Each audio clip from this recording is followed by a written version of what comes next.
Hebrews, Hebrews, Hebrews. This is Prophets of Awakening.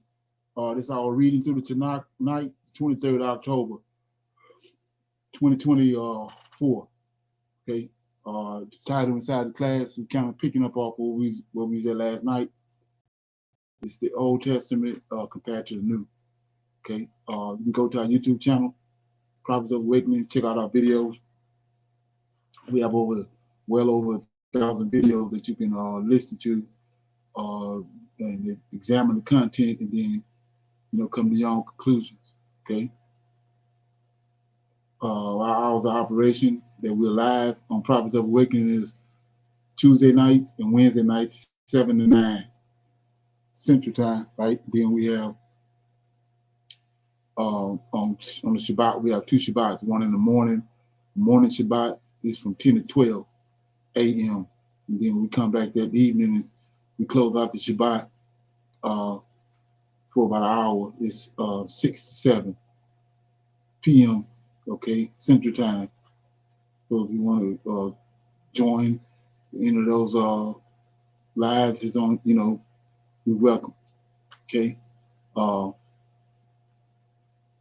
This is the Now Mason channel for those that don't know, and by that I mean we deal with Tanak, so-called Old Testament, and the Torah, which is the 35 books of the Old Testament, and we deal with a lot of the books that has been taken out of the scriptures that were written by the prophets and by our forefathers, but they were taken out for various reasons because what happened with the New Testament. So shalom and welcome to the channel, and welcome to our reading through the Tanakh. We're going to do our normal, which is a moment of silence, of prayer, Psalms. We have some current events. We have some need to know information. Then we open it up for some Q&A, comments, and anybody having a dialogue. Then we're going to our topic, which is the Old Testament compared to the New. The contrasts. Okay. So with that being said, this moment of silence is for the Lord of hosts and all that he's doing to bring about our prophesied deliverance in these last days. Okay. Lord, we come before thee at this hour. We are thankful for the knowledge and the understanding that you have given unto us up until this point. And we seek thy face on this day, that you shower us with peace and enlightenment and a sense of togetherness. But Lord, we see thy hand in the affairs of the world, and we know and understand that what you have spoken in the past will surely come to the pass. Turn not that face from us at this hour, but hearken unto our plea. Hearken, O Lord, and do, for we need you so very much at this hour. Peace be unto you. Okay, so with that being said, I'm going to read the Psalms. Okay.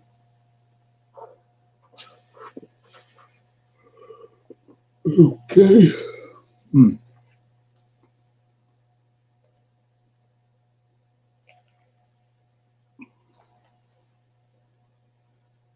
Okay, I'll read Psalm 67. It's a song by one of David's chief musicians, and it's let all the people praise thee. God be merciful unto us, bless us, and cause thy face to shine upon us. Selah, that thy way may be known upon the earth, thy saving help among all nations. Let the people praise thee, O God, and let all the people praise thee. O let the nations be glad and sing for joy, for thou shalt judge the people rightly and govern the nations upon the earth. Selah, and let the people praise thee, O God, and let all the people praise thee. Then shall the earth yield her increase, and God, even our own God, shall bless us. Okay? God shall bless us, and all the ends of the earth shall fear him. So that was Psalm 67. Okay? And the title of the psalm was Let All the People Praise Thee. Any comments or questions on that? Okay. We don't have no comments on that. We're going to go to current events. Check that out.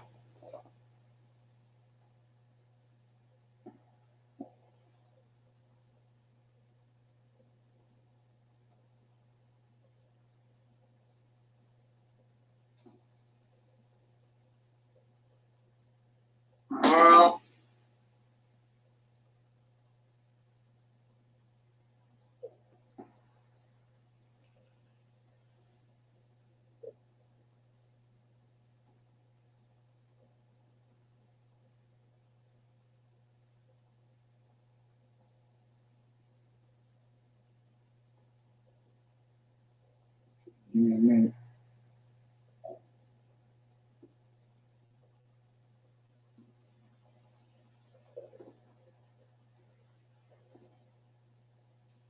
Welcome to our coverage of the BRICS Summit 2024 Day 2, taking place in the vibrant city of Kazan, Russia.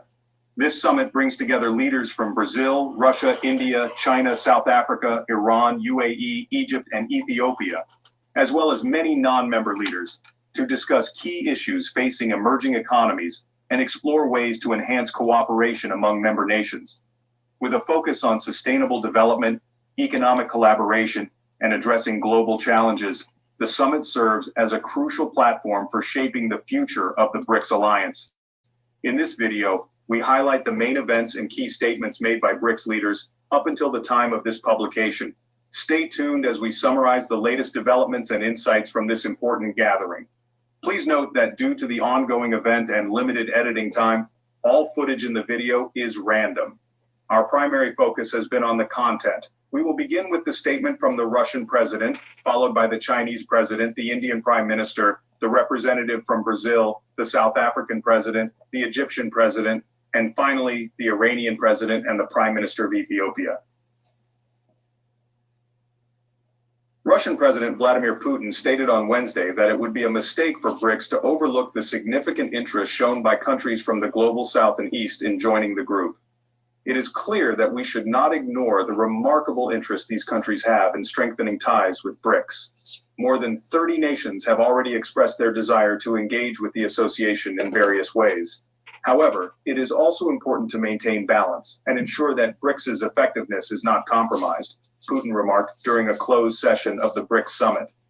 On Wednesday, Russian President Vladimir Putin remarked that the dollar is being weaponized, calling it a significant error. During a broader discussion at the BRICS summit, Dilma Rousseff, president of the BRICS New Development Bank, noted that the current geopolitical challenges are intensified by the dollar's use as a tool for coercion. Indeed, we observe this happening. I believe this is a major mistake by those who engage in such practices, Putin stated in response to Rousseff's comments, highlighting that this approach diminishes trust in the currency. He also mentioned that while Russia does not intend to abandon the dollar, it is compelled to explore alternatives. Russian President Vladimir Putin announced on Wednesday that the creation of a BRICS grain exchange would shield national markets from external manipulation and speculation. This exchange, according to Putin, would contribute to setting fair global grain prices. The implementation of this initiative will protect national markets from harmful external interference, speculation, and efforts to create artificial food shortages, he said during an expanded BRICS meeting. Putin also suggested that, in the future, the BRICS grain exchange could evolve into a comprehensive commodity exchange. Additionally, Russia proposed the creation of a separate BRICS platform for precious metals and diamonds, as this market faces heavy regulation and trade barriers, bypassing the Kimberley Process certification scheme. Russian President Vladimir Putin stated that Russia is working to bolster the role of BRICS on the global stage, with an emphasis on addressing both global and local issues. We aim to strengthen the authority of BRICS and enhance its involvement in international affairs, particularly in tackling urgent global and regional challenges, Putin remarked during a closed meeting at the BRICS summit. Chinese President Xi Jinping emphasized on Wednesday the growing importance of reforming the global financial system. In today's world, the need for reforming the international financial architecture has become increasingly urgent, Xi stated during an expanded BRICS meeting. He further stressed that BRICS nations should take the lead in advancing a financial system that more accurately reflects shifts in the global economic landscape. Chinese President Xi Jinping emphasized the importance of establishing a peaceful BRICS organization that acts as a protector of shared security during a meeting on Wednesday. We must foster a harmonious BRICS and serve as defenders of common security, Xi stated at the expanded BRICS summit. He also underscored the necessity of adhering to multilateralism and considering the perspectives of global South nations. Furthermore, Xi announced that China would advance a proposal aimed at improving the digital capabilities of BRICS member countries. Let's take a quick pause. Could you do us a favor? If you enjoy our content, please hit the like button. To help even more, leave your thoughts and feedback in the comments. Your engagement helps us grow. Thank you. Indian Prime Minister Narendra Modi expressed optimism on Wednesday that BRICS will soon evolve into a leading platform for addressing global issues. BRICS has made significant progress in recent years. I am confident that in the near future, this organization will become a more effective platform for tackling global challenges, Modi stated during an expanded BRICS meeting. He also reaffirmed India's dedication to strengthening cooperation within the BRICS framework. Brazil has put forth an intriguing idea. The Brazilian president, Luiz Inácio Lula da Silva, suggested on Wednesday that BRICS could explore the creation of a banking system aimed at reducing commercial transaction costs. Regarding the banking system, we are considering the possibility of establishing a financial system that will lower costs in our trade relations, Lula said via video link during the BRICS summit in Kazan. He emphasized that this proposal would not replace the national financial systems of BRICS member states. South Africa. BRICS promotes sustainable development for all nations, South African President. South African President Cyril Ramaphosa emphasized on Wednesday that BRICS is committed to fostering sustainable development for all countries rather than benefiting select groups. BRICS is an inclusive entity with the capacity to shift the trajectory of the global South. To achieve this, we must harness the full potential of our economic partnership to ensure sustainable development for everyone, not just a few, Ramaphosa stated during an expanded BRICS summit meeting. Okay, any comments, questions on that? Okay, got another one right here. Thought this is pretty interesting.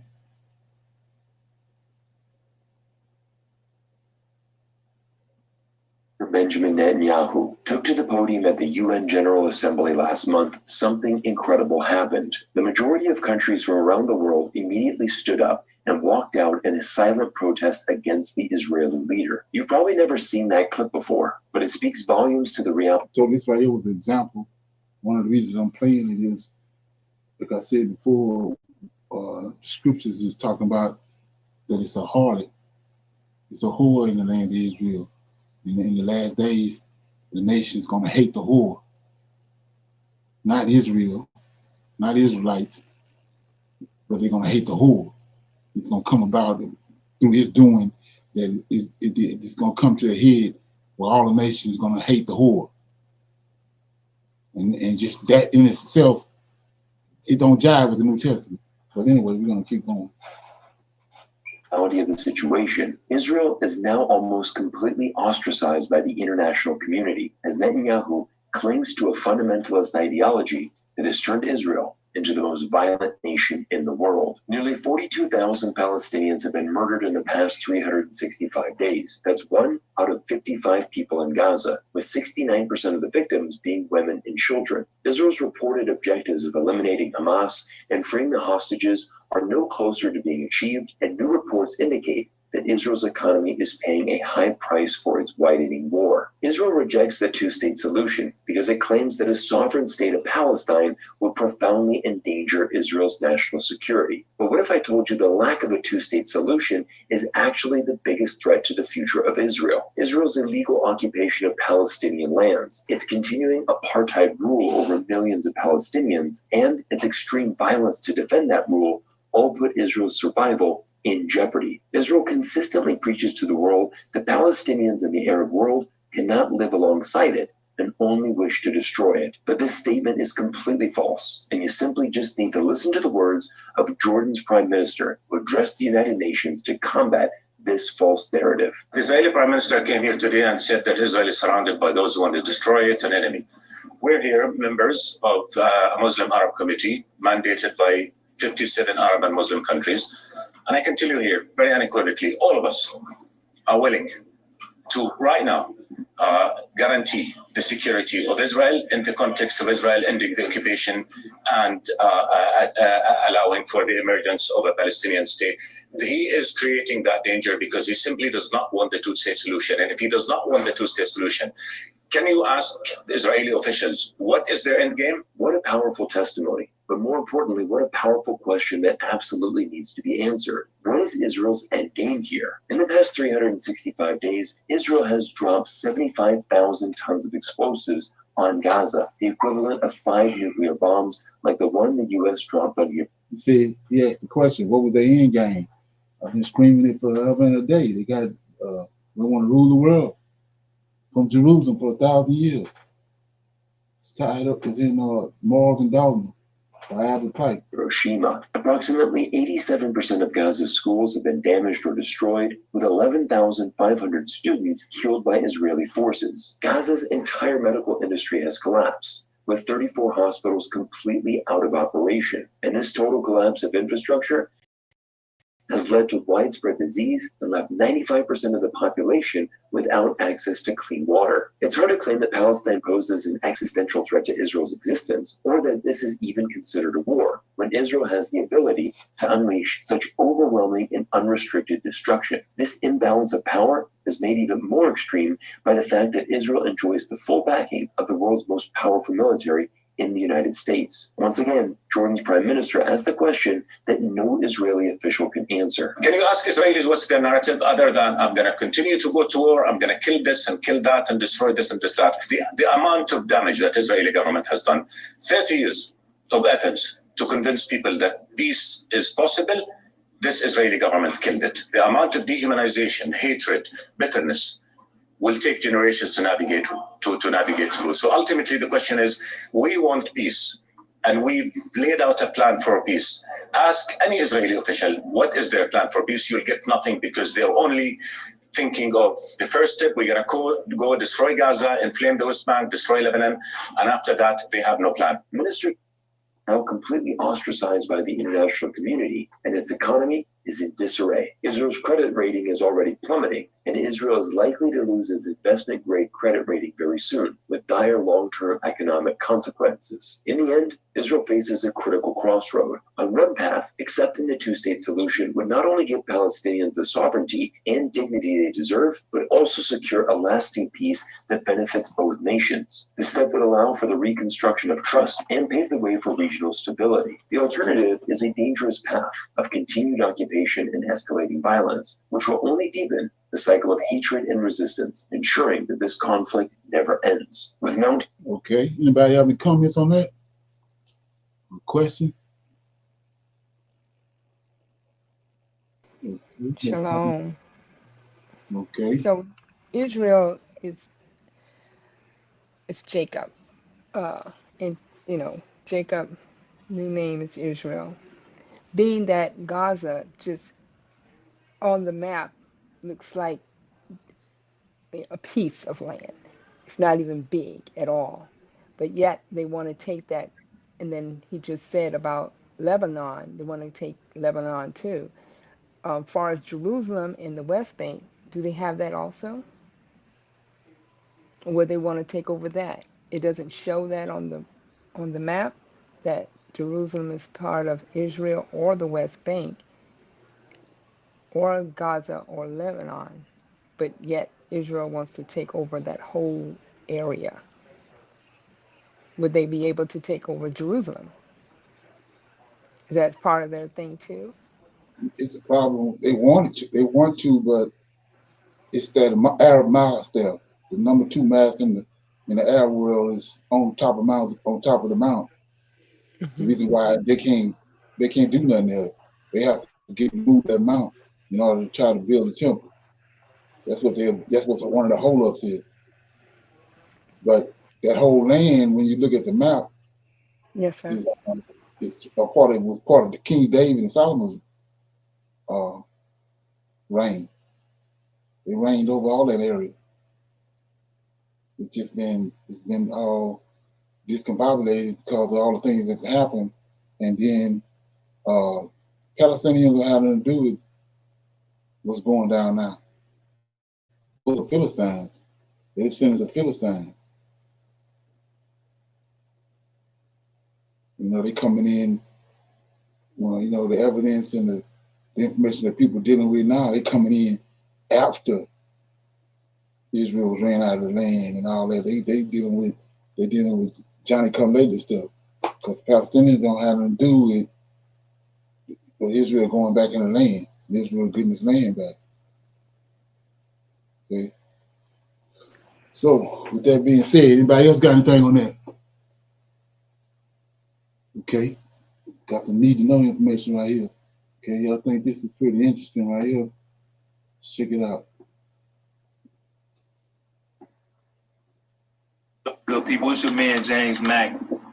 I want to talk about something real quick. I see a lot of our black men being publicly crucified right now, being publicly lynched, you know, when they don't adhere to the $1 million families or the corporations and things like that. We see Puff, we see what's happening with Kanye, you know, we see what happened with different other R. Kelly, these different other things, and they always make it a sexual thing, right? Because when you see different races, you know, you see, you know, high-powered white men like Trump and stuff like that, Trump can have 20, 30 cases and not be in prison. You know, he can have all these cases, but it's another person that I'm kind of worried about, and that's Mike Jordan.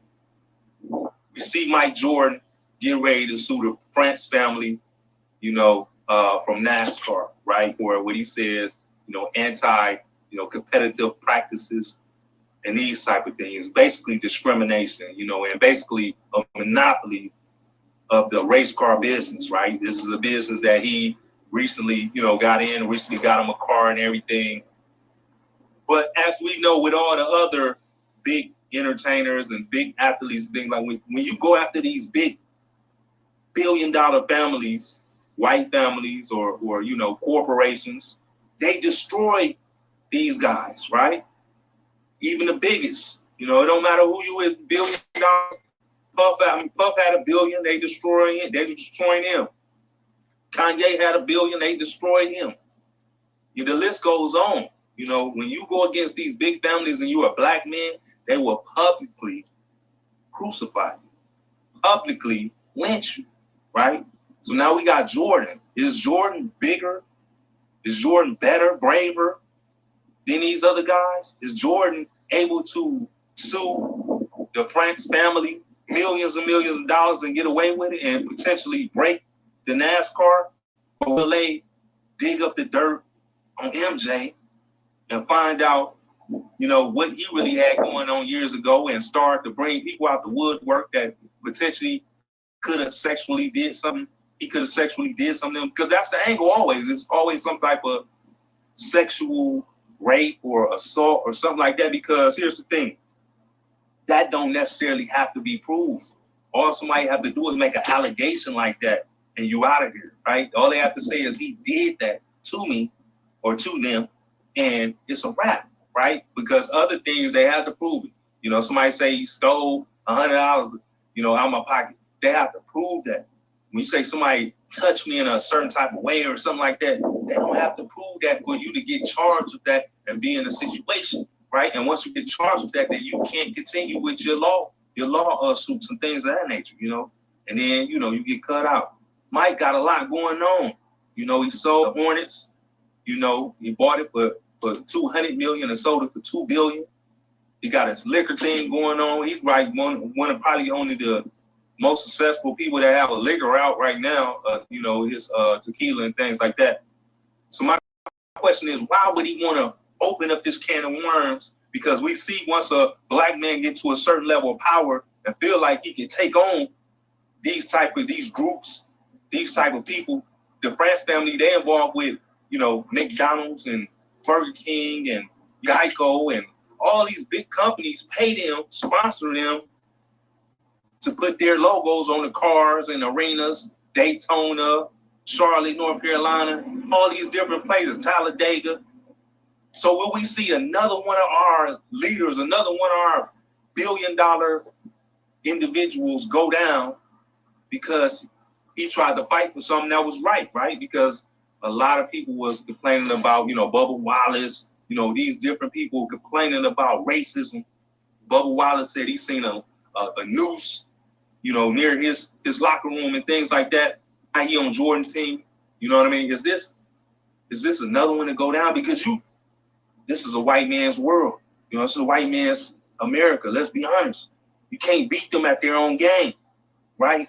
And even though Jordan had the Nikes, he still don't own Nike, right? If he went again, it only take one bad allegation for him to get dropped from Nike. Are we ready to boycott Jordan? Are we ready to stop wearing Jordans?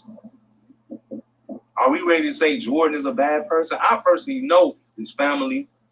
I had a store in the Epicenter across from the Spectrum Arena for almost 8 years. You know what I mean? And, good people, his mother, his brother, Mr. Larry, Mr. James. The question is he really ready to go down this route? Because when he really charged these Southern white families up, they're going to dig deep and they're going to do what they need to do to defend themselves, because NASCAR is not going anywhere.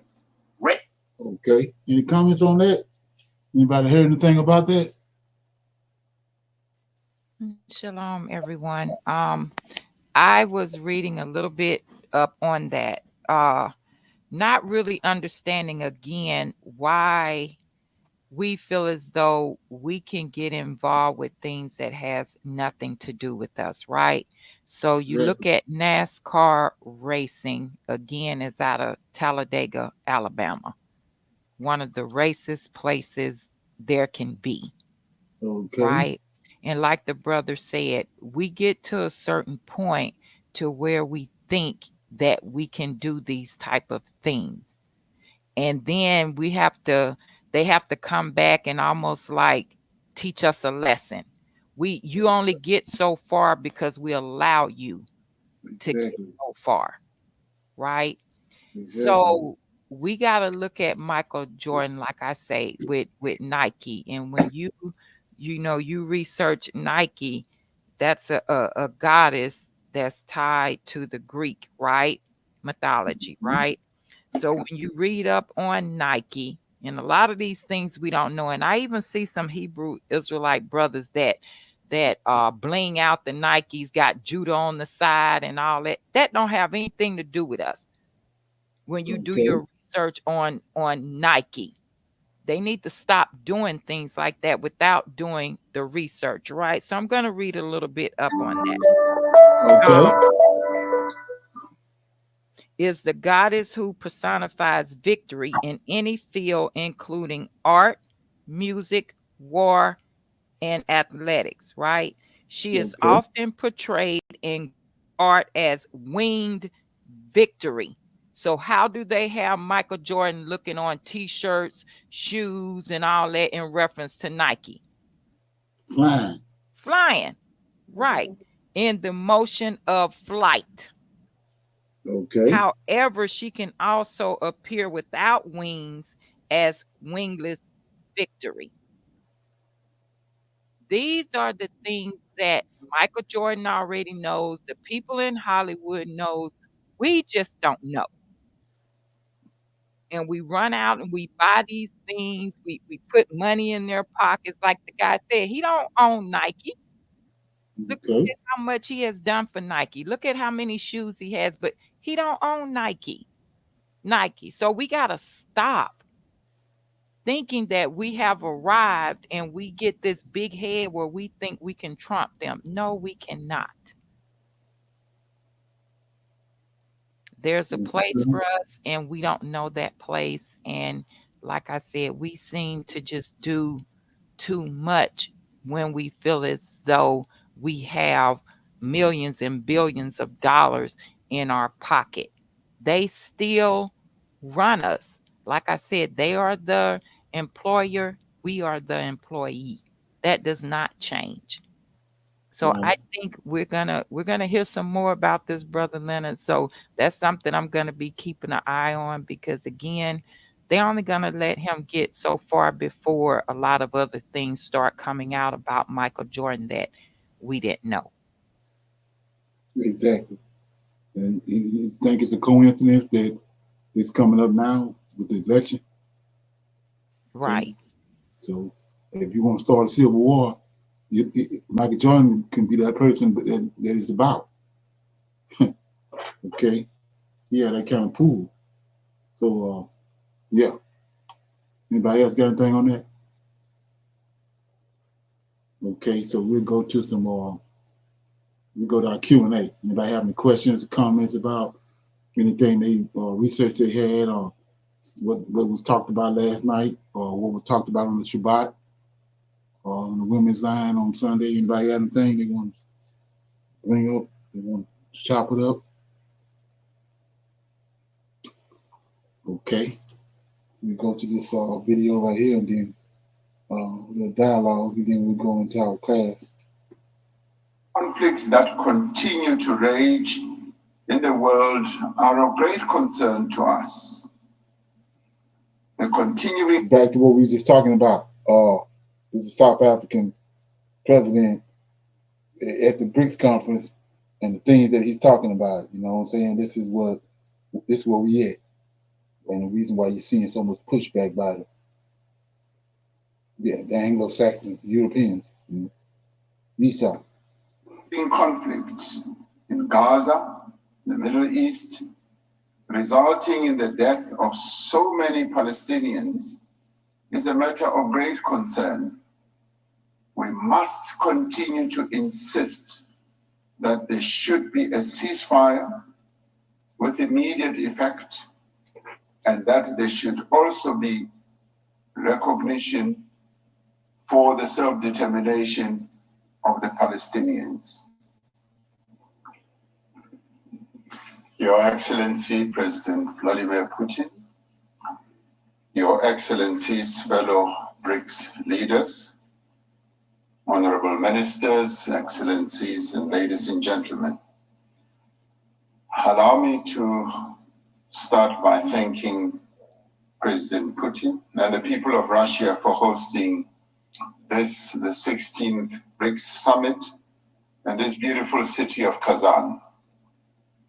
It is fitting that we hold the BRICS Summit in a city that is so rich in heritage and culture, as we embrace this new chapter in BRICS as an expanded family of countries equally rich in history, culture, and capability. Our story as the BRICS countries is a story of solidarity, of mutual respect, and mutual benefit. BRICS is an inclusive formation that has the ability to change the trajectory of the global South. To do this, we must realize the full potential of our economic partnership to ensure sustainable development for all and not just for some. We must undertake bold steps towards a mutual, shared, and equitable prosperity for all. Like most of the world, South Africa desires the smooth operation of supply chains, trade, tourism, and financial flows free from external influence in a multipolar world. Working together, the BRICS family has an important role in addressing the key challenges of the global South in partnership with like-minded emerging market economies. We look forward to the report that will be given by our finance ministers and central bank governors on the use of local currencies in international trade and financial transactions between BRICS members and their trading partners.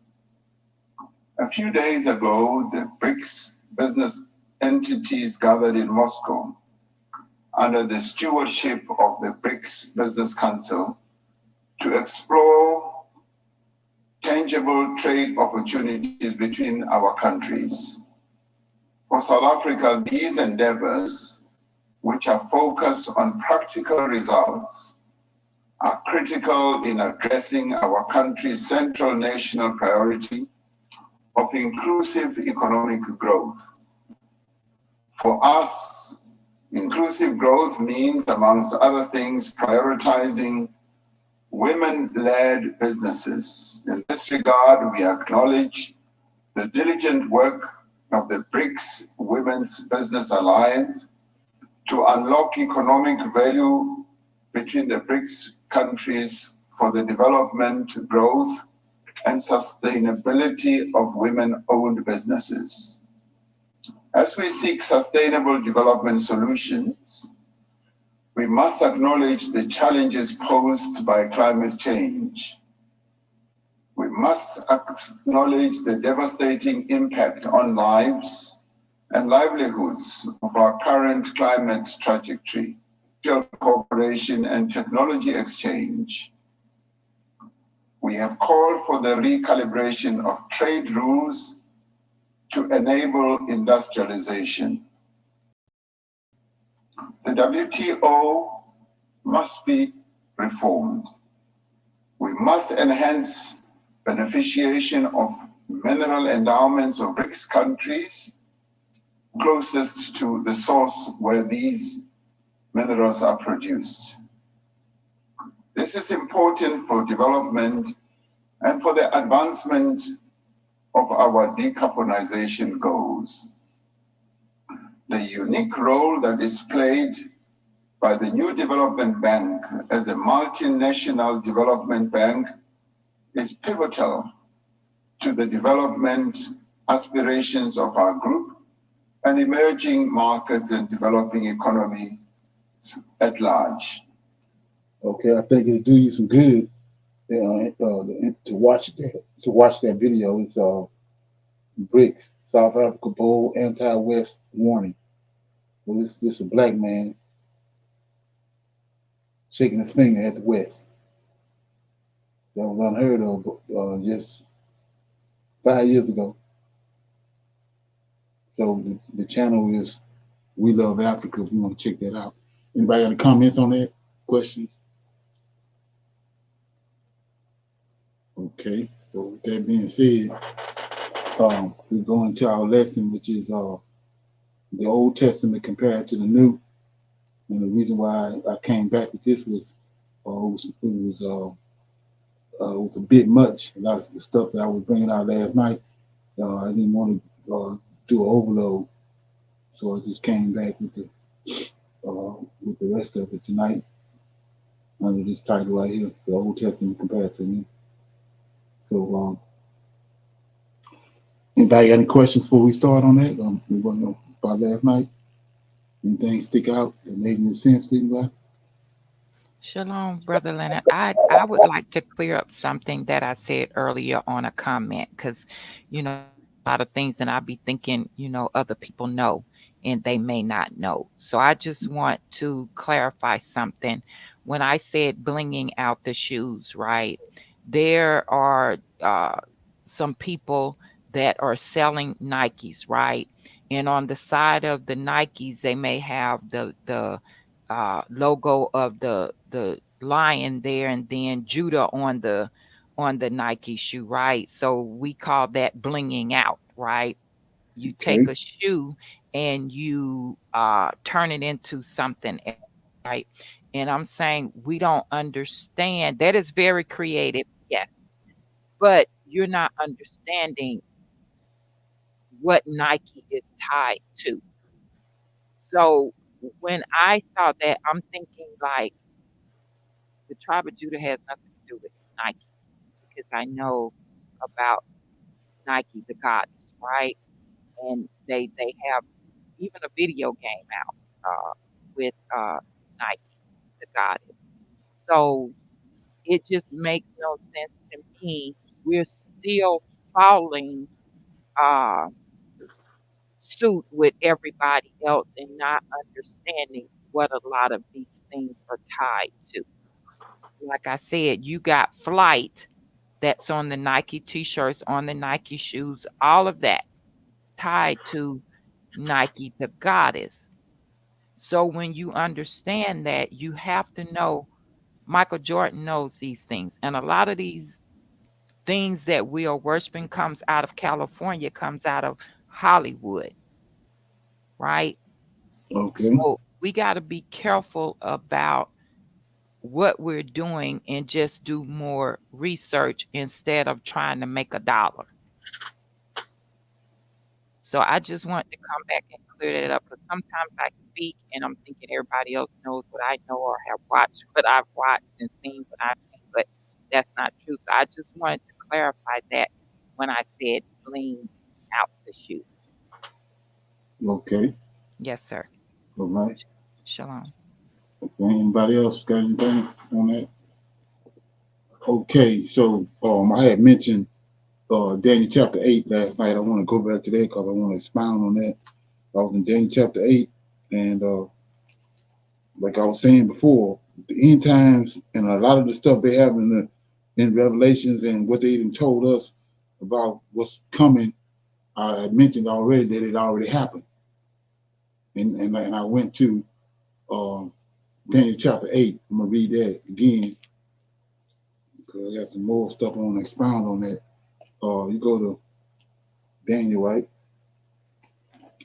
And it's chapter 8, right? And it says that Gabriel came to Daniel, right? And Daniel had a dream of a ram and a he-goat. And when you understand who the ram and the he-goat is, the ram is the Medes and Persians, which is 4 beasts that Daniel had was shown by Gabriel. The ram is the he-goat. I mean, the ram is the Medes and Persians. The he-goat is Greek. So that's the second. They in Babylon in the first beast. And what Daniel is being shown through the vision is the next 2 beasts that's coming, which is the ram, which is the Medes and Persians, and then the he-goat is the Greeks. So let's look at it. So Gabriel came and gave me an understanding of it. And it says, I'm in Daniel chapter 8, verse 15. And it came to pass when I, Daniel, had seen the vision, and I sought for the meaning. And behold, there stood before me as the appearance of a man. So that's Gabriel. And I heard a man's voice between the banks of the Uriah, which called and said to Gabriel, make this man understand the vision. So right here you have to understand the person that's telling Gabriel to make Daniel understand is Michael. Like I said, if you go to Daniel chapter 12, you're going to see it was 3 men right here. And then in Daniel chapter 12, he shows you the whole picture is laid out. There's one angel on one bank of the river. It's another angel on the other bank. Gabriel on one bank, Uriel on the other bank, and then Michael, the Lord of hosts, is sitting in the middle of the water.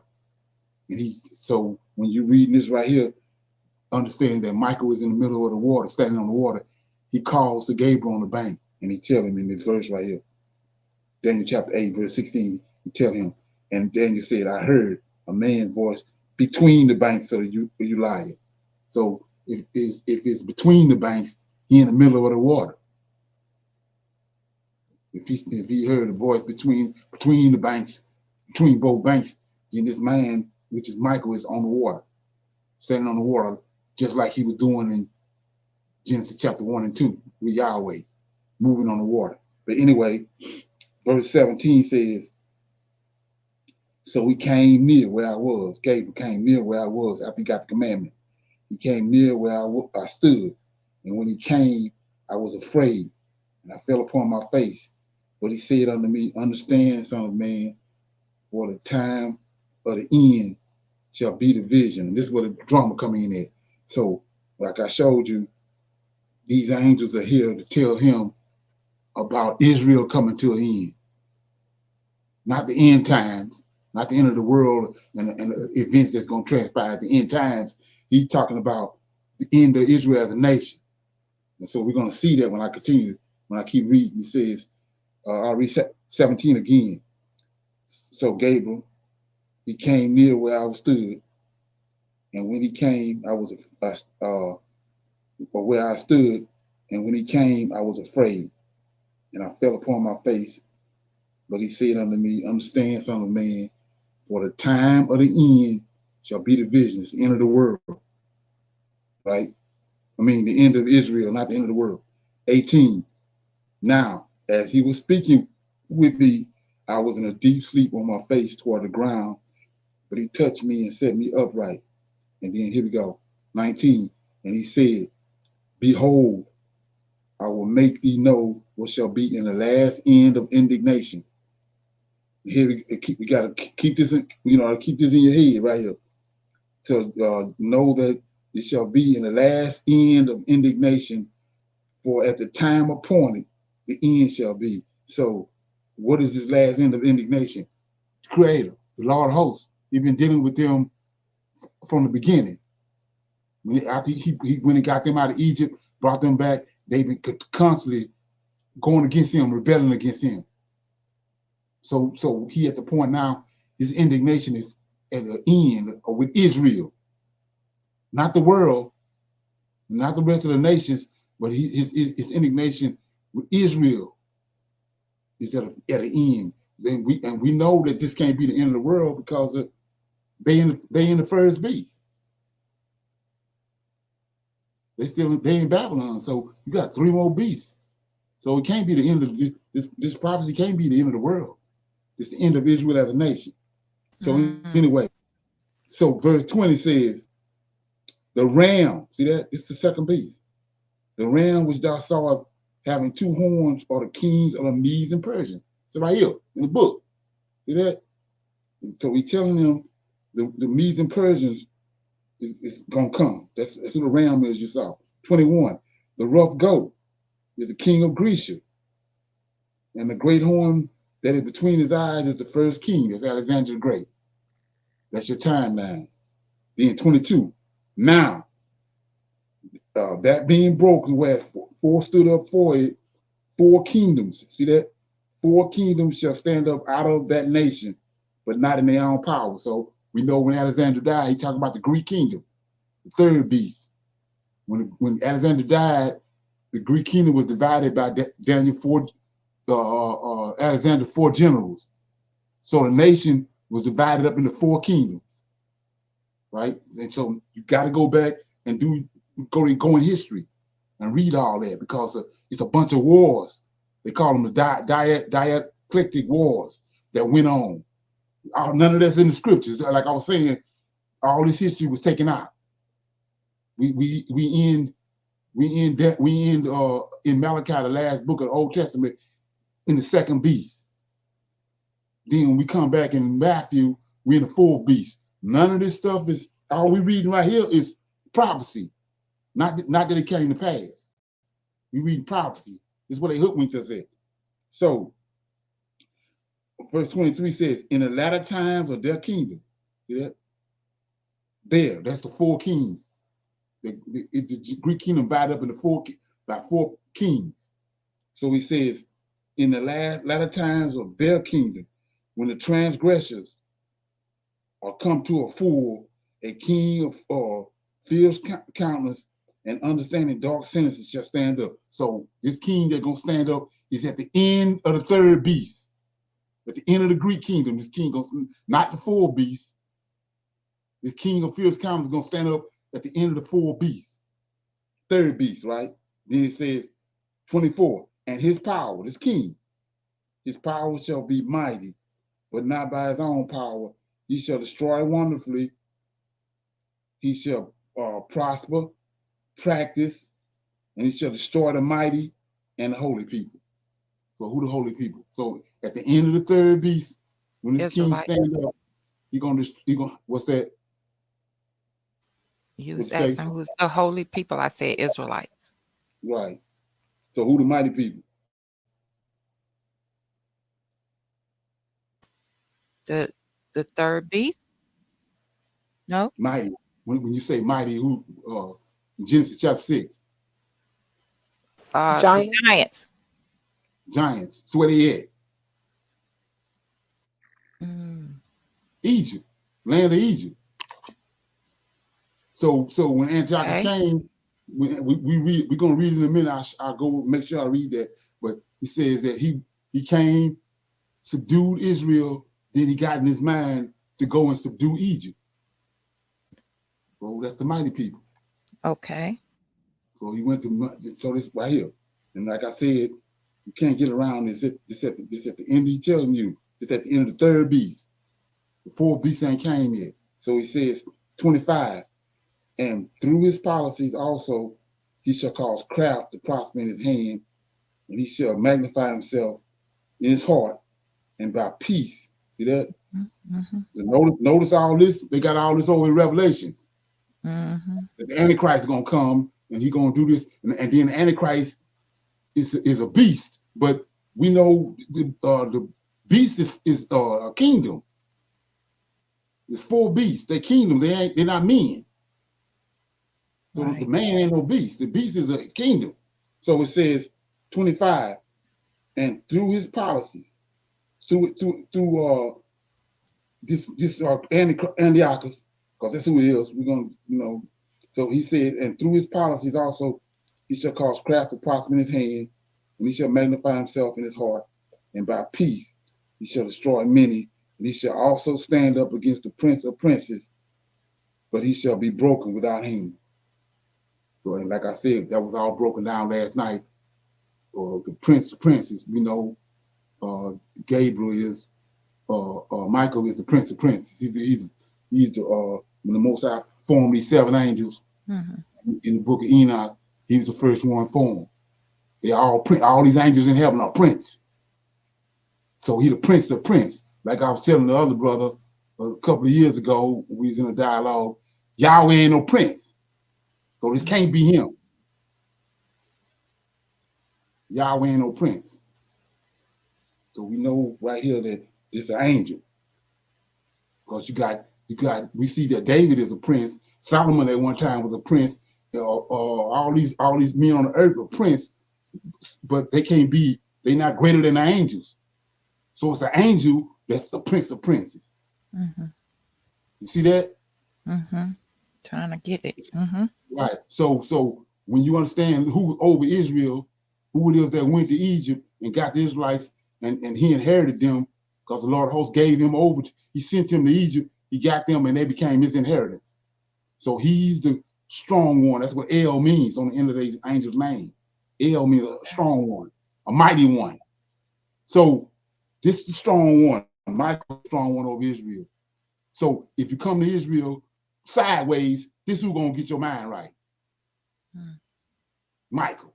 So he says, so Antiochus came there sideways. We done read that over and over again, got countless videos on it in First Maccabees. And so he came and did all this right here. And then we read yesterday in Second Maccabees where the Lord of hosts came and destroyed him in front of all his army, killed him. So let's look at, so I want to, like I said before, this right here is a prophecy. See that? So like I said, when you understand how it works, the angel comes and give the prophet a vision, then they come in and give him an interpretation of it. And then you have to wait till it come to pass. So this is a prophecy right here that a king is gonna stand up because they still in Babylon. They're still dealing with the first beast. So he's telling them in the future, in the third beast, when he come, this man gonna stand up. And he's gonna do all this right here, and then the Lord host gonna kill him. So now let's keep going. So remember, it's a prophecy.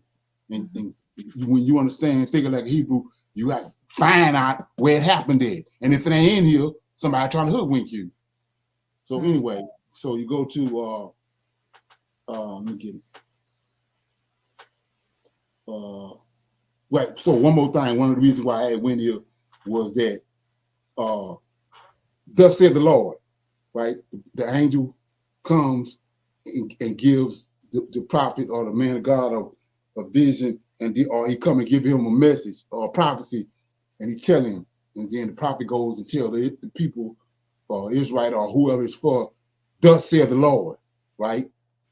He tells them, thus saith the Lord, right? So when you understand what I'm dealing with right here, Israel, Gabriel just told him, Israel coming to the nation of Israel coming to an end.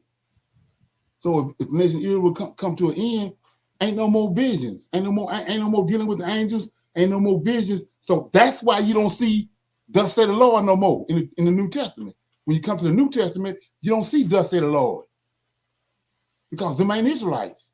And the angels ain't dealing with them. That's why you don't see thus. Everybody talking, they just rumbling off at the mouth. Nobody's saying it's no order. Nobody's saying thus say the Lord, because the Lord ain't there. He ain't in it. Like storytelling. Yeah, he cut it off right here. So let's look at that right quick. Like I told you how they had hoodwinked. I told you how they hoodwinked lamentation. So Israel lament means sackcloth and ashes. So when they was in Egypt, they ended up visiting in sackcloth and ashes. When they was in Babylon, they was in sackcloth and ashes. So they lamenting. So when the temple was torn down by Nebuchadnezzar, they was lamenting. That's what lamentations mean. So it's more than one instance where they lamented. But these people right here, when they got hold of our scriptures, because they trying to lead you to JC, to the New Testament, they got lamentations in here, but it's not the lamentations that belong here. And I'm gonna show you that right here, what I was just talking about. I'm in Lamentations, and it says, okay. I'm in Lamentations, I'm in chapter 2. I'm gonna show you what I'm talking about the dust of the Lord thing.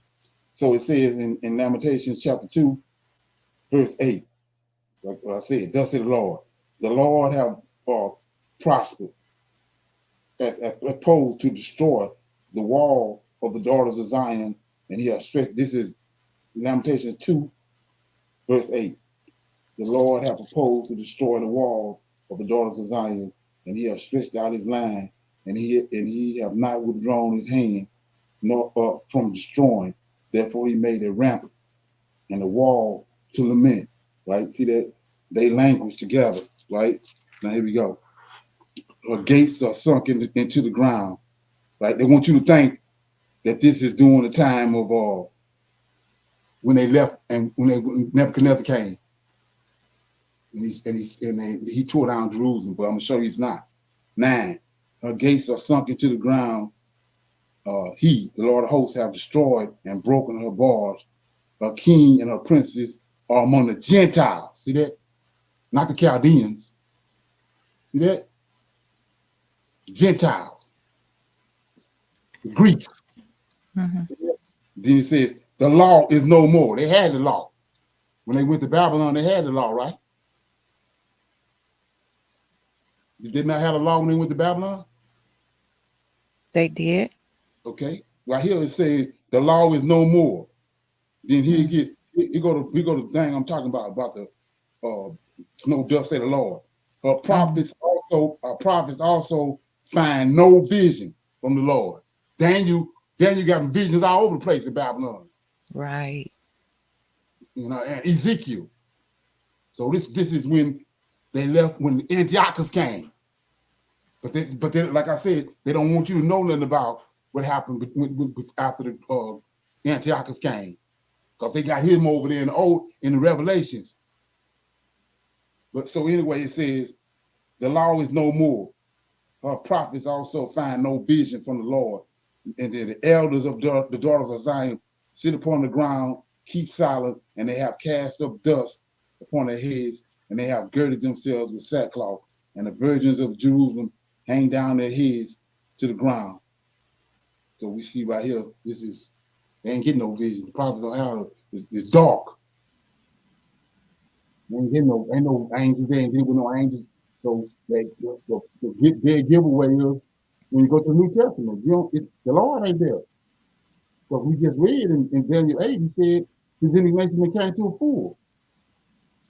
He's gonna bring Antiochus and he's gonna destroy the nation of Israel. He's going back up. That's why it's no thus said the Lord nowhere in the New Testament. Because he ain't there. Dealing with him. He's gone. those imposters. Like I said, the harlot. That's when the whore came into the land of Israel right there in the book of Obadiah. And then he was ran out in 70 AD. And then he told the Most High in Malachi that he gonna come back. And he came back in 1948. And he said, though you come back, I'm gonna tear it down again. That's what we're looking at now. But they got you waiting on the rapture, waiting on the Antichrist and all this garbage, and the beast, and the 3 frogs and all this bull crap. But all that can happen. So, like I said, so you go, that's why it says, thus saith the Lord no more. That's why thus saith the Lord is not in there no more. So I'm going to go right to Daniel right quick to 12 and 13, right? Now, I showed you how that at the beginning of this vision that Michael commanded Gabriel. He was on the water, and he commanded Gabriel on the bank. Uriel on the other bank, Gabriel on one bank, and Michael said to Gabriel, go make him understand that vision. And the vision was that Antiochus was coming and destroy Jerusalem, and the nation of Israel is going to come to an end, not the end of the world. So that's the way that they was able to tie Revelations and got everybody dealing with Revelations, because they going from Revelation back to Daniel, when the end times it's about the end of Israel as a nation, not the end of the world. You can't tie them two books together. If you throw, you can do it, but when you understand that that's the end of Israel as a nation and not the end of the world, it ain't got nothing to do with that. So anyway, we go to Daniel chapter 12 right quick. And let's look at this. Daniel 12 and 13, verse 13. Okay. And then, like I said before too, I'm gonna read this right quick and show you something. You go to Daniel 12 and notice how I read and I showed you that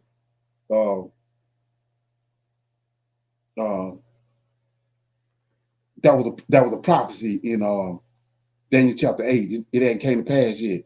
So when you go to Daniel 11, I'm gonna show you this right quick, and then we'll keep going. So in Daniel 12, let me get it. I'll start Daniel 11. Start at verse 1. Also, in the first year of Darius, the Medes, even I stood to confirm and strengthen him. So this is the Lord of hosts talking. And he says that in the first year of Darius, the Medes, see that they over there, Daniel was in the Babylon. And now the vision that Daniel had with the ram and the eagle is coming to pass right here. And Gabriel says, also in chapter 11, I, in the first year of Darius, the Mede, now prophecy coming to pass, even I, Lord of hosts, stood to confirm and strengthen him, right? Then it says, and now will I show thee, see that? The truth. Behold, there shall stand up yet 3 kings in Persia. See that? They're in the second beast now. And the fourth shall be far richer than all. And by his strength and through his riches, he shall stir up all of the realm of Grecia. There go the third beast, what Daniel had in chapter 8. This is the prophecy coming to pass, right? Then 3. And the mighty king shall stand up that shall rule with great dominion and do according to his will. That's Alexander. Then 4. And when he shall stand up, his kingdom shall be broken. All this was in Daniel 8. And he shall be delivered toward the 4 winds of heaven, and not to his prosperity, nor according to his dominion, which he shall rule, for his kingdom shall be plucked up, even for the other beside those. So that Alexander was killed. He was murdered by Ptolemy, right? Then 5. And the king of the south shall be strong, and one of his princesses, he shall be strong above him and have dominion, and his dominion shall be a great dominion. And at the end of years, here you go. What we just read, it says at the end of the third beast, a king of fierce countenance is going to stand up right here. And at the end of years, they shall join themselves together, and the king's daughter of the south shall come to the king of the north to make an agreement but he shall not remain the power on the arm, neither shall he stand, nor his arm, but he shall be given up, and they shall and they that bought her, and he shall begot her, and he that strengthened her in those times. So just like he prophesied, excuse me, got something in my eye. Just like he prophesied to Daniel about just the ram and he goat. Now he's prophesying about the Greeks right here. This is a prophecy. He's telling them what's gonna happen. So anyway, you get down to verse 11, and you know you got so many people when you show them this, you know they can't believe that it's there. But anyway, it says, verse 11, and the king of the south, that's Bartholomew, that's in Egypt, one of the 4 generals, and the king of the south shall be moved with clover, and shall come forth and fight with him, even with the king of the north. That's another one of those 4 generals, right? I told you about all those wars. I'll show you that in a minute. And he shall set forth a great multitude, but the multitude shall be given into his hands, right? And when he have taken away the multitude, his heart shall be lifted up, and he shall destroy many tens of thousands, but he shall not be strengthened by it. Then here you go. For the king of the north shall return and shall set forth a multitude greater than the former, and he shall certainly come after certain years with a great army and with much riches. Now here go the prophecy right here to let you know that wasn't no Israelites in the land in 70 AD, right? It says, and in those times, right? It's not in the book. It's a prophecy. In those times there shall many stand up against the king of the south. Also the robbers of thy people. That's Esau, Obadiah. They robbed it. Obadiah tell you that Esau robbed the nation of Israel. And then he says, the robbers of thy people shall exalt themselves. See that? To establish the vision, but they shall fall. So that's the prophecy of 70 AD right here. Because he said they're going to exalt themselves. How? They're going to pick the vision up. What vision? The temple. Solomon built the temple. Then Zerubbabel built one. Then when the Greeks came, Herod built one. That temple ain't had nothing to do with the creator. Herod built the temple. Then he says they're going to exalt themselves and pick up the vision. They built the temple. Herod temple. And then the Lord did like he told them in Malachi. He destroyed that. He ran them out. He kicked them out and they ran out. Israel was already been long gone. They was on the west coast of Africa, in Negro land. So this, like I said, this is where the meat is. So anyway, we're gonna keep going, and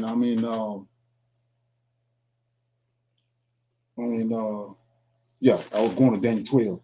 So in Daniel 12 it says, if you keep reading all the way through 11, you're gonna come to verse 43.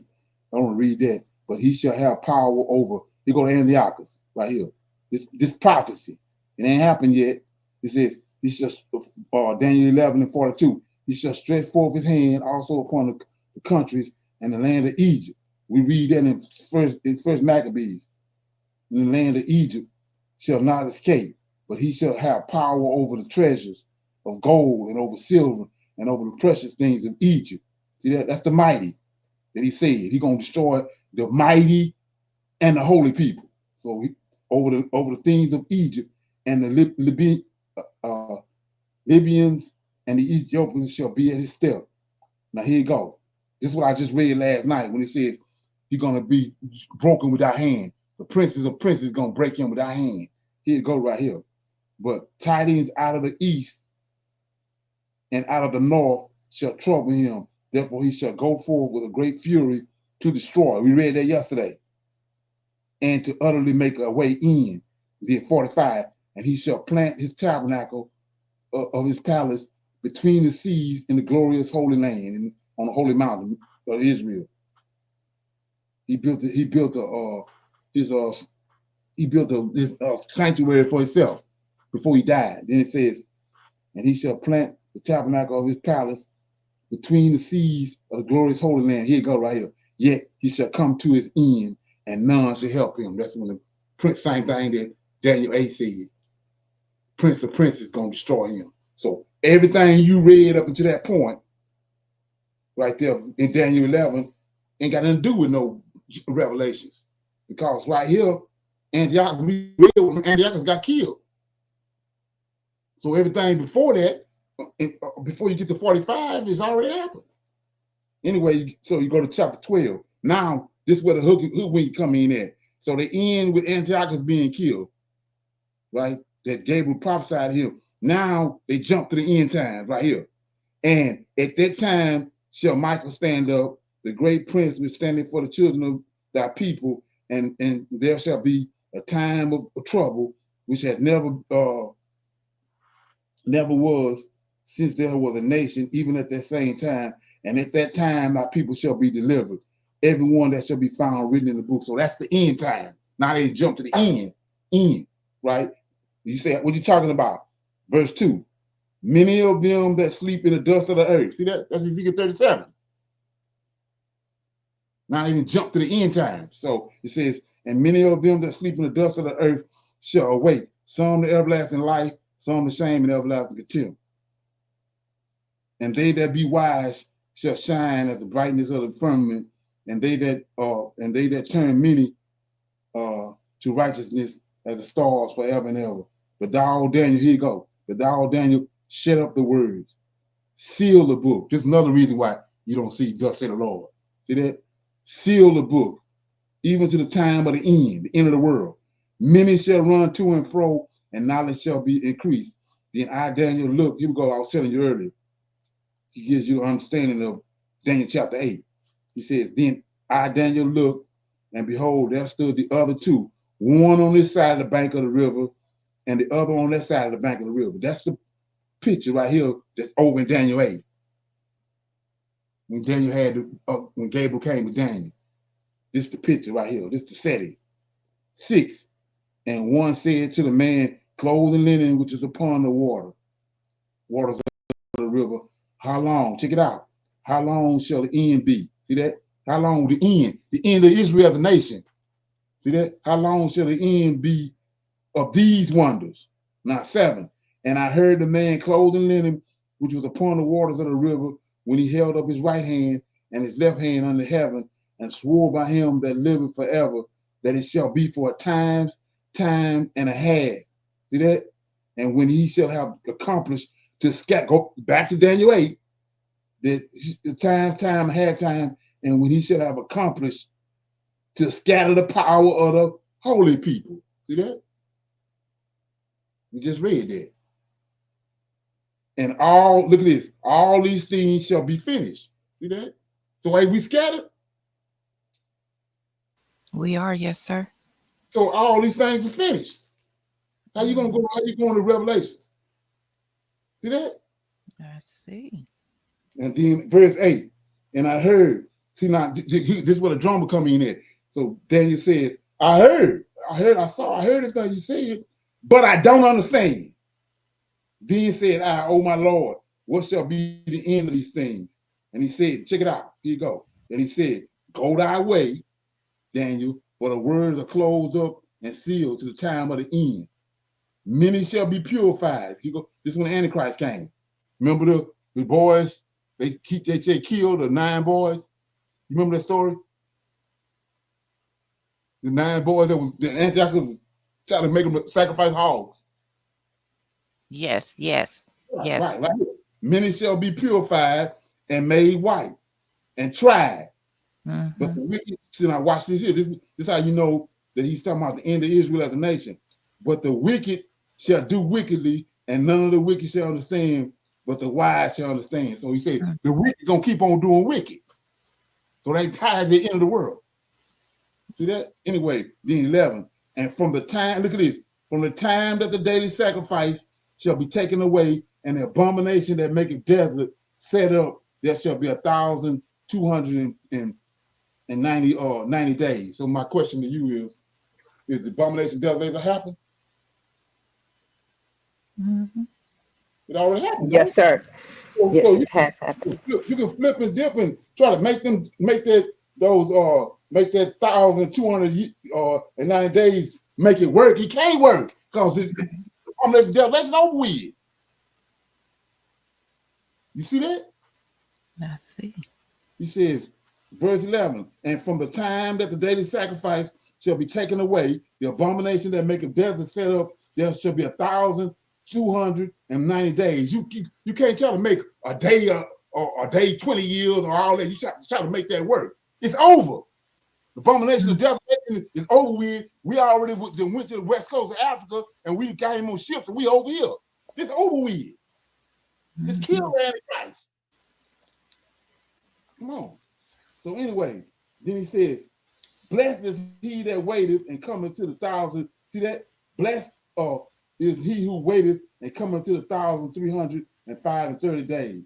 Now see that? So that all that's already happened. Now, the reason why I had Daniel 13 in there, he told Daniel, go thy way till the end of the world. Then you look at this. For thou shalt rest, die. You're going to die. Go to your father and stand up in thy lot at the end of days. Ezekiel 37. See that? Mm-hmm. Yeah. You can't put no New Testament in there. And then look at how complicated they made that. So it can't be no type. You can't say, oh, that's a typo, and slap the person on the wrist and say it was a typo. No, look how complicated they did that. Mm-hmm. Come on. And then you holler about your soul on the line. I'm not reading Jasher or Jubilees. I'm not gonna get my soul on the line. No, your soul on the line right here. This is where your soul on the line is. Come on. So anyway, so let's keep going. So you go to Malachi, like I had said, and you go to Malachi and chapter 4. Let's look at that right here. And so this is the day. This is the day of the Lord, chapter 4. The coming day of the Lord. The Lord is the Lord of hosts, not Jesus, and it ain't Yahweh. So the coming day of the Lord, the judge of the whole earth, the judge over Israel is the Lord of hosts, Michael. So this is the day of the Lord. This is the end. This is the end, not the end of Israel as a nation, but the end of the world in Malachi 4. So it says, for behold, the day cometh that shall burn as an oven, and all the proud, yea, all that do wickedly shall be stubble. And in the day that cometh shall burn them up, saith the Lord. They're going to saith the Lord, right? See that? We still in the Old Testament. Saith the Lord of hosts. We know who the Lord is. Thus saith the Lord of hosts, that it shall leave them neither root nor branch. So I want to make a comment. I just read in Daniel, he told Daniel, go thy way until the time of the end, but he said a lot of people are going to be purified, but the wicked going to continue to do wicked. So we know that ain't the end of the world, but this is the end of the world right here. He says, for behold, the day cometh that shall burn as an oven, and all the proud, yea, all that do wickedly shall see that the wicked still doing wicked. It's like he told Daniel. But right here shall be stubble in the day that cometh shall burn them up, saith the Lord of hosts, that it shall leave them neither root nor branch. Then 2, verse 2. But unto you, unto the Israelite, that fear my name, shall the son, S-O-N. They got this is another dead giveaway right here where they hoodwinking our scriptures. So it says, the son of righteousness shall arise with healing in his wings, and he shall go forth and grow up as calves in a stall. Then 3, and ye shall tread down the wicked, and they shall be ashes under the soles of your feet in the day that I shall do this, saith the Lord of hosts. Right? So let's go and deal with that right quick. That's verse Malachi 4, verse 3. And ye shall tread down the wicked, for they shall be ashes. See that? Ashes under the soles of your feet in the day that I shall do this, saith the Lord. So he talking to our forefathers. We ain't came about yet. He talking to our forefathers. He telling you, you gonna do this. Read it again. Ye shall tread down the wicked, for they shall be ashes under the sole of your feet in the day that I shall do this, says the Lord of hosts. So what day is that? Now, let's go to Zechariah. Another prophecy that ain't happened yet. So you go to Zechariah, remember, ashes. You're going to trample them down. They're going to be ashes under their feet, right? So we in Zechariah, chapter 12. Well, I'm going to start reading at verse 1. This is the future deliverance, end times for Israel. The burden of the word of the Lord. There go the Lord again. Thus said the Lord. For Israel said the Lord, which stretcheth forth the heavens, laid the foundation of the earth, and formeth the spirit of man within him. Behold, I will make Jerusalem a cup of trembling unto all the people around about, and when they shall be in the siege, both against Judah and against Jerusalem, and in that day I will make Jerusalem a burdensome stone for all people, and all that burden themselves with it shall be cut into pieces, though the people of the earth shall be gathered together against it. Right? So this is what they're trying to duplicate now over there. This is what they duplicated right here.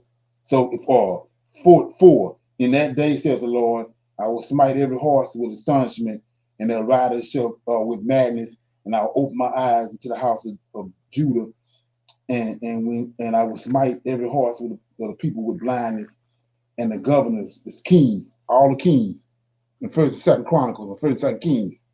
See, they all dead right here. But he says, the kings of Judah shall say in their heart, so he done raised them up.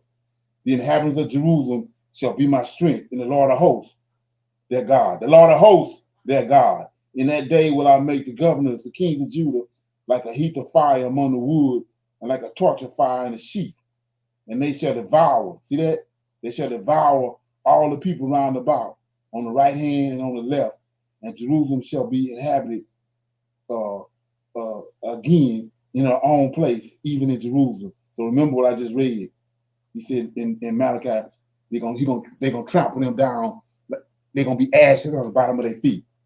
Then in verse 7, Zechariah 12:7, the Lord also shall save the tents of Judah first, that the glory of the house of David and the glory of the inhabitants of Jerusalem do not magnify themselves against Judah.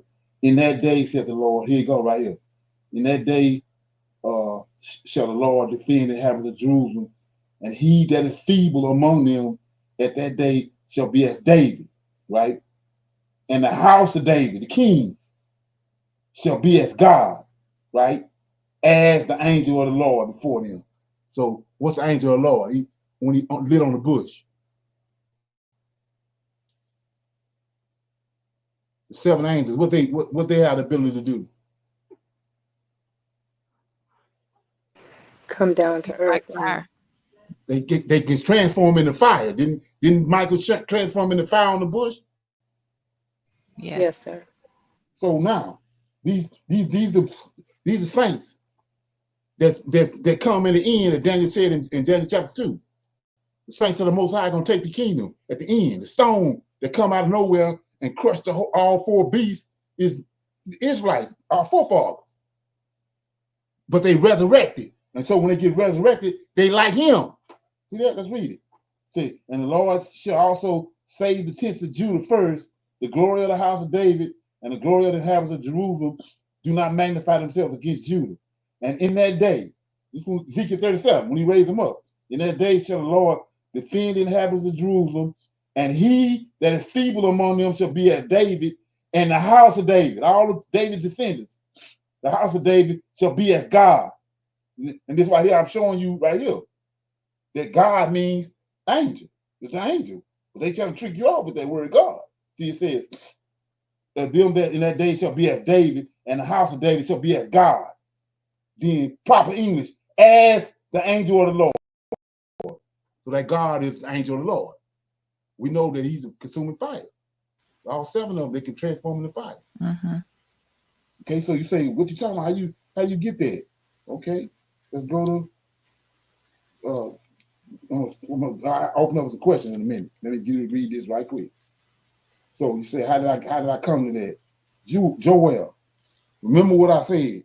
That he said in Malachi, you're going to trample them down like ashes on the bottom of your feet. Our forefathers going to do that. Joel chapter 2, verse 1.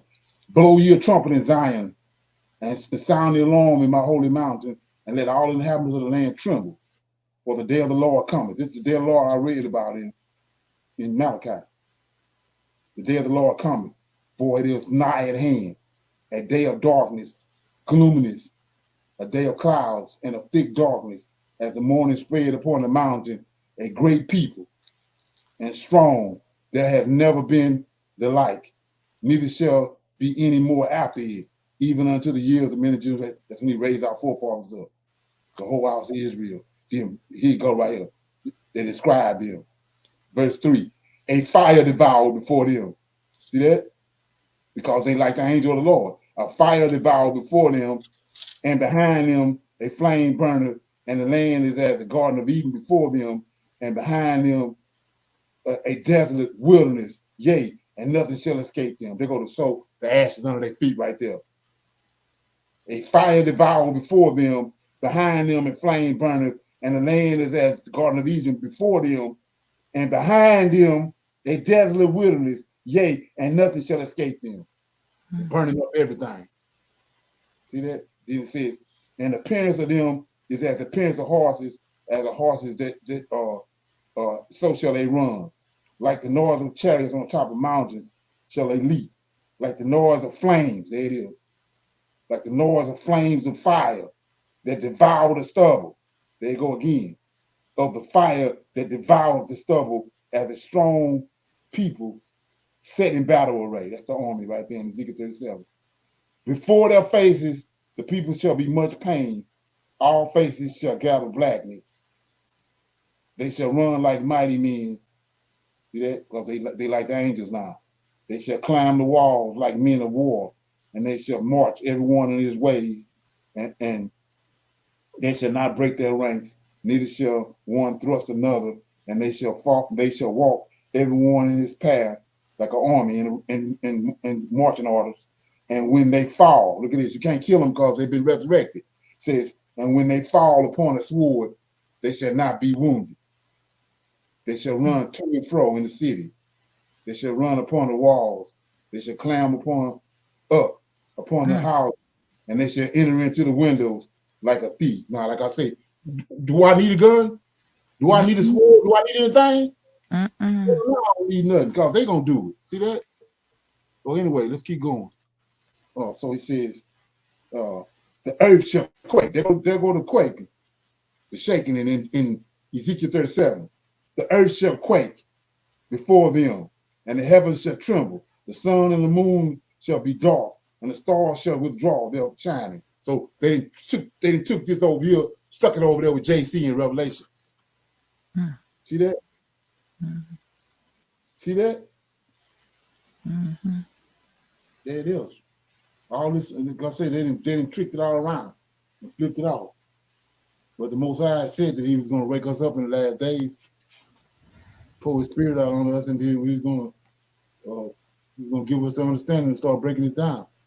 Give people understanding to break it down. You're not going to leave Israel in the dark. Okay? So there it is. So anyway, let me go one more place. So we saw right here in Malachi and in Joel and in Zechariah, thus said the Lord. Thus said the Lord all through there, right? Now watch this. Now the same events right here, they got them over here in Revelation 19. Let's look at it. And you come to your own conclusion, like I said. So I'm in Revelation 19. Same event. Okay. Revelation 19. I'm gonna start at verse 1. It says, and after these things, I heard a great voice of much people, a great voice of much people in heaven, saying, Allah, Hallelujah, salvation and glory and honor and power unto the Lord our God. That's this Jesus, right? And for true and righteous are the judgments, for he hath judged the great whore, I told you about the whore, right? Which did corrupt the earth with her fornication, and have avenged the blood of his servants at her hand. And again they said, Hallelujah. And her smoke rose up from forever and ever. And the 24, look at this.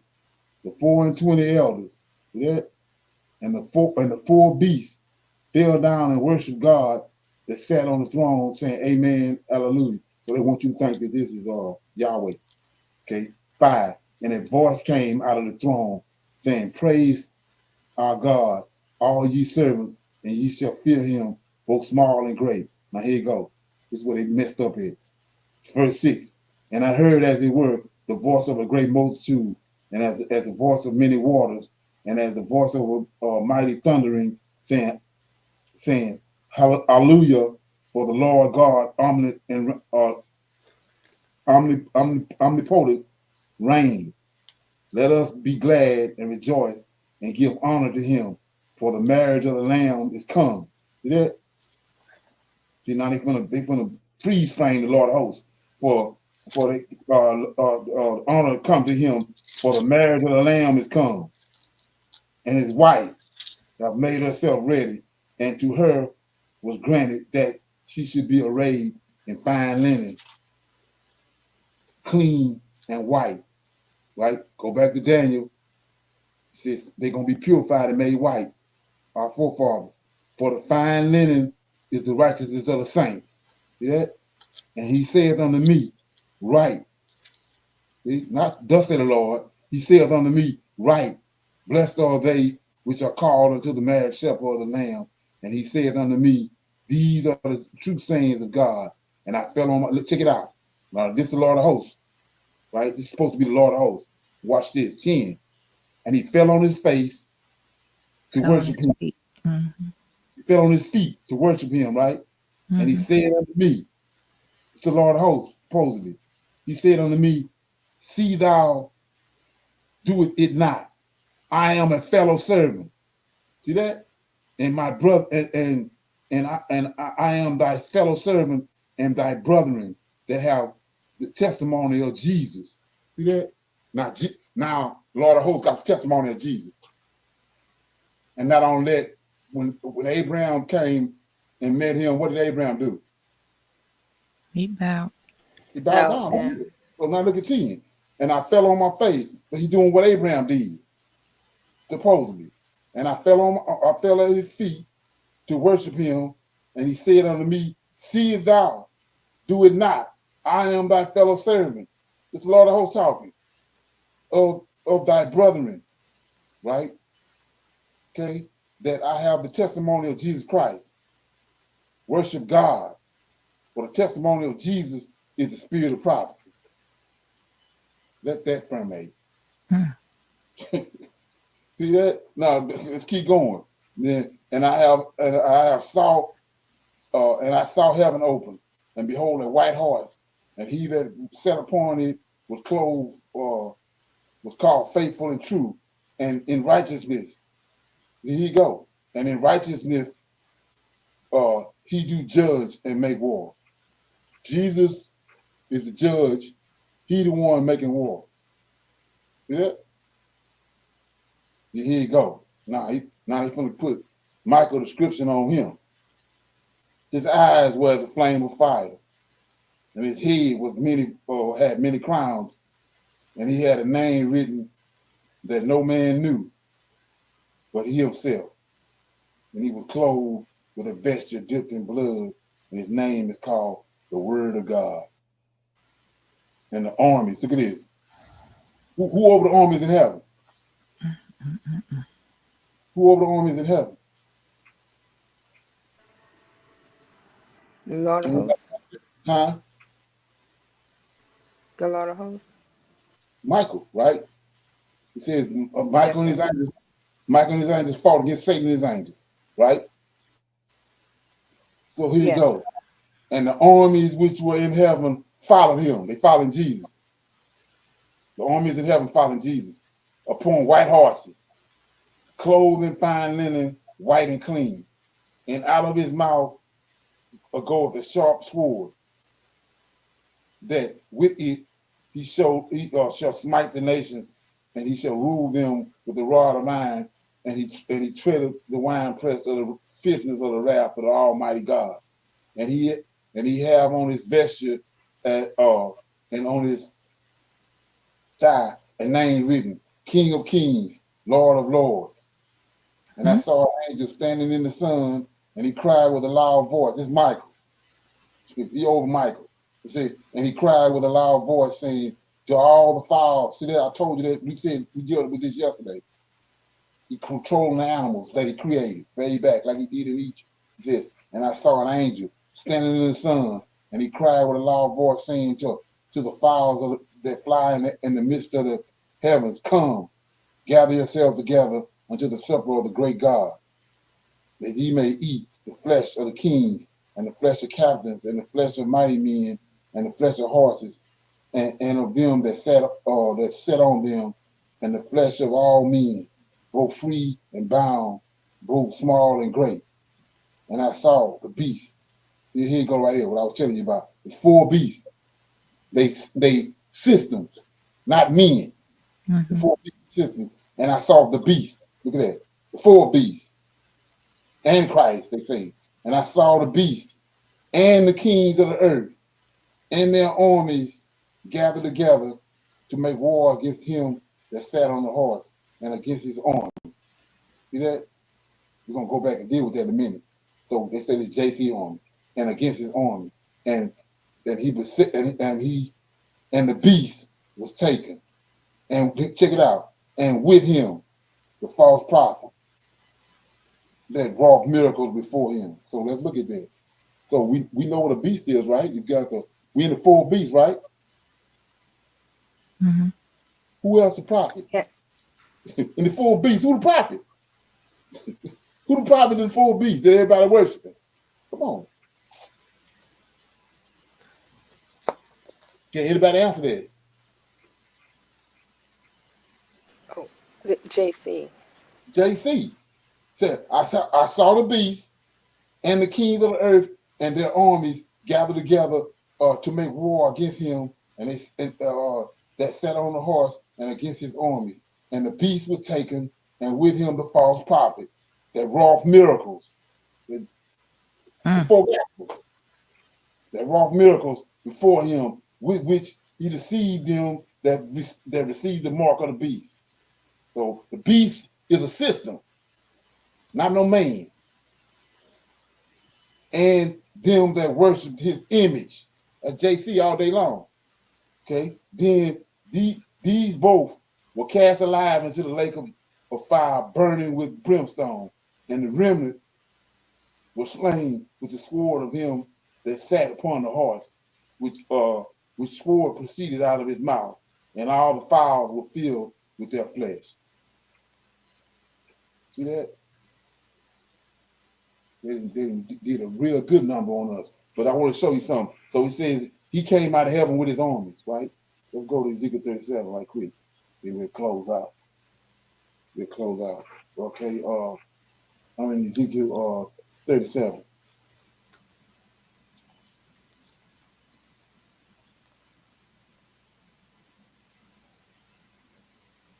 Ezekiel 37. So here you go right here. Ezekiel 37 says, verse 9. Starting at verse 9, this the valley of dry bones. There's a prophecy that hasn't happened yet.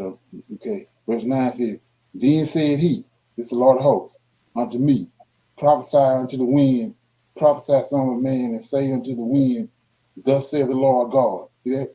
Lord God, Lord of hosts, not Jesus. Come from the 4 winds, O breath, breathe upon these slain that they may live. So I prophesied as he commanded me, and breath came into them, and they lived, and they stood upon their feet. Then here you go. An exceedingly great army. See that? They got an army, one of the armies, right? Saints. Then he said unto me, Son of man, Lord Hawk said, Son of man, these bones is the whole house of Israel. Behold, they say our bones are dried, and our hope is lost. When we are cut off from our parts. Now here you go. 12. Therefore, prophesy, it's the Lord host talking. Therefore prophesy and say unto them, thus said the Lord God, behold, O my people, I will see the Lord's people, the Lord of hosts people. O my people, I will open up your graves, cause you to come up out of your graves, and I will bring you into the land of Israel. And ye shall know, here you go, right here. And ye shall know that I am the Lord. And when I have opened up your graves, O my people, and brought you up out of your graves, and I shall put my spirit in you, and ye shall live, and I shall place you in your own land, then shall ye know that I, the Lord, have spoken it, I performed it, said the Lord. Come on. So all put there for a reason. See that? How the hell is JC coming on a white horse? It ain't nobody coming back in the likeness of nobody. Right, exactly. It's garbage. So like I said, once you see that, now you see who the beast is and who the damn false prophet is. They didn't moved it around. When they moved it around, now they didn't cyborg the very prophecy that our forefathers gave us. They didn't hoodwinked it and got you believing in somebody else. When asking the whole time, it was a prophecy that what the four beasts was gonna do. They was gonna create an image and have everybody serving it and worshiping it. You read that it said worship his image. It's telling you his image. There it is. There it is right there. Like I said, so how you gonna then now you got Negroes talking about he black. No. These Gentiles, these Europeans created him. That's why he's white. Because they created him. He's a cut off of Serapis. Bartholomew, when the Greeks came into Egypt, they had them make a god out of make a god. And they made the image to this day. When you see the image of Serapis, he's white. Because that's what they wanted. When they created him, they made him white. To look like them. When they created JC at the Council of Nicaea, they made him white. Ain't no Yahweh Shai. It's garbage.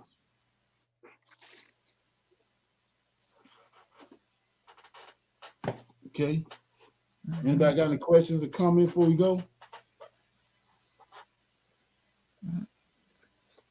That was good. Okay. So with that being said, I say shalom, shalom, and another shalom. I see y'all. We got our women's event Bible study tomorrow on Israel Wake Up. Israel Wake Up. It's at 7 to 9. Shalom. Great class. Shalom, shalom, everyone. Shalom, everyone.